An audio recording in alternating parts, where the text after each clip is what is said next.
Assalamualaikum dan hai, kembali lagi kita ke siri Cikgu Python. Kali ini kita akan sambung penerangan tentang Object Oriented Programming dalam template GUI Python. Baiklah, pada minggu lepas kita telah lihat kenapa kita perlu menggunakan Object Oriented Programming walaupun kita boleh menulis kod secara terus tanpa menggunakan OOP. Baiklah, ini merupakan templatenya. Sebelum itu saya tunjukkan dulu yang ini. Baiklah, untuk setiap window ataupun GUI yang ingin kita bina, kita perlu import from tinter, import all. Bintang ni merujuk pada all. Dan kita perlu declare ataupun isytiharkan kelas. Tak kisahlah nama apa-apa pun. Di sini saya letakkan nama app. Jadi di dalam kurungannya kita akan pass ataupun kita akan pindahkan kelas TK daripada tinter ini. Jadi TK ni berasal daripada tinter ni lah. Jadi def init, apakah yang dimaksudkan sebagai def init? Def init maksudnya initialize. Dia init ni merujuk kepada initialize. Jadi pengisytiharan dia lah. Jadi dia akan mulakan tk.init.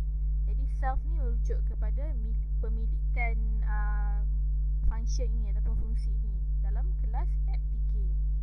Jadinya kita ada title dan kita ada size dia 500x500 dan ini merupakan fungsi utama ataupun main function di mana ia akan execute dan dia akan execute lah, maksudnya dia akan run apabila setiap kali kita run di sini.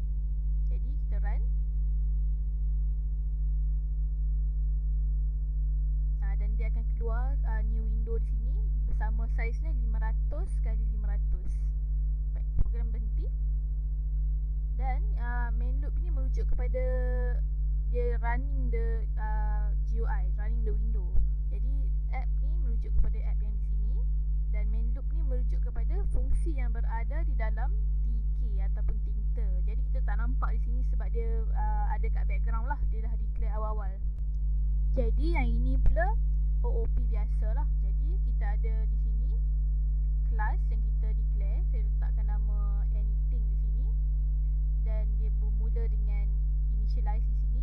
Bila di initialize dia letakkan self.text sama dengan hello world. Jadi kita ada function ataupun fungsi di sini display text. Jadi bila kita mulakan program, fungsi ini akan dijalankan. Apa yang ada dalam fungsi ini, dia ada anything, iaitu kelas anything, tapi apa yang dia buat, dia panggil display text. Jadi display text ni apa yang dia akan buat, dia akan print lah self text tu.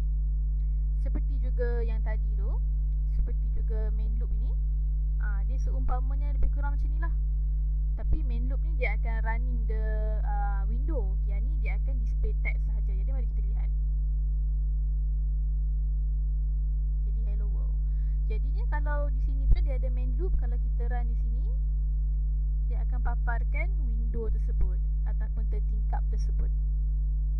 Jadi inilah yang perlu dibuatkan. Jadi itulah penerangan untuk satu perkataan, iaitu main loop di sini. Sekian, terima kasih.